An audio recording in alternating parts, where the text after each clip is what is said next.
Can you answer these? Question 1. When you're viewing a house, it's important to consider the impact of natural disasters. Which details about the property should you focus on? Question 2. The floor plan of a 1SLDK. What does the S stand for?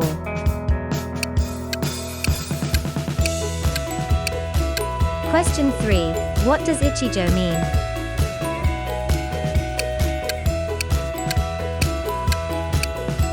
Have you managed to address everything? Today's topic is the 5 essential considerations before choosing the property in Japan. Whether you're looking to rent a house in Japan or are already in the middle of the process, it's crucial to consider some key factors. Before scheduling a viewing, please take a look at our guide to make an informed decision. This video will be part 1 of the series, focusing on the first 2 essential considerations. 1. Taking into consideration the possibility of natural disasters. 2. Familiarizing yourself with Japanese property terms. We are Belonging Japan. On this channel, we will be sharing area guide and how to guide to help you better understand and enjoy Japan.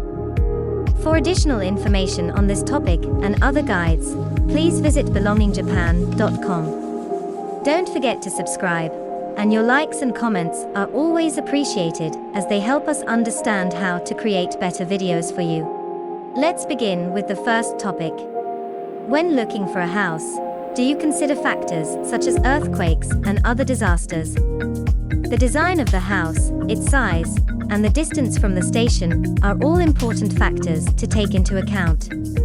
In Japan, it is also important to consider disasters such as earthquakes.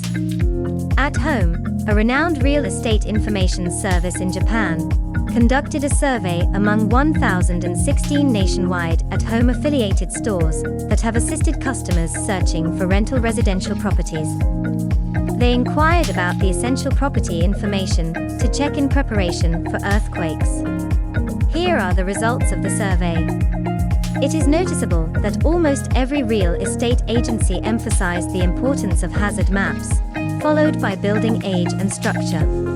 According to their survey, over 86% of real estate companies have responded to hazard maps. It is emphasized that it's important to check the location, considering factors such as the proximity of rivers or slopes to your house. Additionally, it is crucial to identify the location of evacuation shelters near the house. Comments also included, it is recommended to confirm the route to your workplace and your children's commuting paths. Checking for nearby places for evacuation in case of emergencies is essential. Regarding the initial point about location, for instance, in recent years, Japan has experienced frequent sudden heavy rainfalls.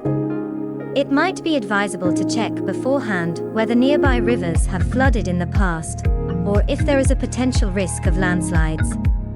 Moreover, concerning evacuation shelters, schools might serve as shelters in some cases, and parks could become evacuation sites during disasters.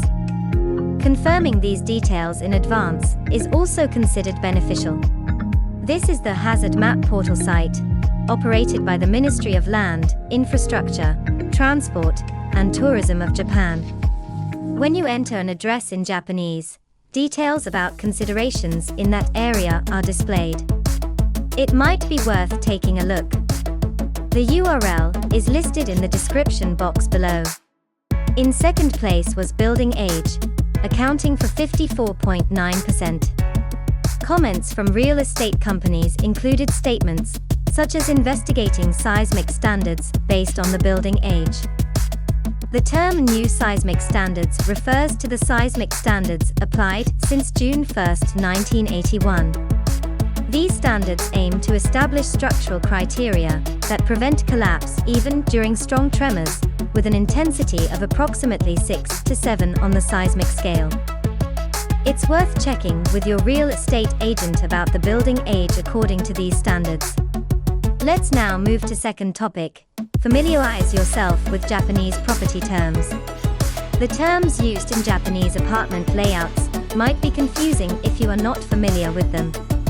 When you start hunting for a house in Japan, you might come across terms like 1K, 1DK, or ichijo on the floor map. Let us first explain the terms used to describe the floor layout. We will provide definitions for 1 room, 1K, 1DK, 1LDK, and 1 SLDK. The R stands for room. Typically, it refers to a one-room studio apartment where the kitchen is often combined. It consists of a single room that serves multiple functions, such as a bedroom and living room. The term one room in Japanese is often written in katakana as onrumu, which is pronounced as onrumu. The letter K stands for kitchen. It consists of a single room that serves as both a living space and a bedroom, along with a small kitchen. In urban areas like Tokyo, due to the size of the apartment, there is commonly a kitchen in the corridor between the entrance and the single room. It is compact, yet with a door between the kitchen and the single room, it prevents cooking odors from transferring to clothing in the single room. The D stands for the dining area, and K stands for the kitchen. Therefore, a 1DK apartment typically consists of one room that serves as a combination of living and bedroom space, along with a separate dining area and a kitchen. The letter L stands for the living room. As mentioned earlier, the D stands for the dining area, and the K stands for the kitchen. Additionally, the number in front of LDK indicates the number of bedrooms. Therefore, a 1LDK apartment typically consists of one bedroom, a separate living room, a dining area, and a kitchen. Finally, 1 SLDK. The S stands for service room. 1 SLDK means 1 LDK plus the service room. Typically, this service room does not have any windows and lacks good ventilation. Therefore, it is usually smaller than a 2 LDK apartment. However, it can be used as storage, a walk-in closet, and be quite useful. Now, let's move on to the term ichijo. When examining a floor plan in Japan, you may come across the term ichijo, written like this or this. Pronounced as ichijo, where ichi means one in Japanese, and jo indicates a tatami mat. Consequently, ichijo corresponds to the size of one tatami mat, and sanjo equals the space occupied by 3 tatami mats. However, the dimensions of tatami mats vary based on the region in Japan and the type of tatami used. For instance, one tatami mat in East Japan is approximately 1.82 square meters, while in the Kanto area, a common size is around 1.55 square meters. This diversity poses challenges, leading to laws and regulations governing real estate advertisements, such as the Fair Competition Codes concerning indication of real estate. These codes specify that ichijo is considered to be 1.62 square meters or more. Therefore, it is conventionally accepted that ichijo equals 1.62 square meters. Consequently, tenjo is equivalent to around 16.2 square meters. At last, let's go back to the quiz we did at the beginning of this video to check the answers. Question 1 was, when you're viewing a house, it's important to consider the impact of natural disasters. Which details about the property should you focus on? The answer is the hazard map.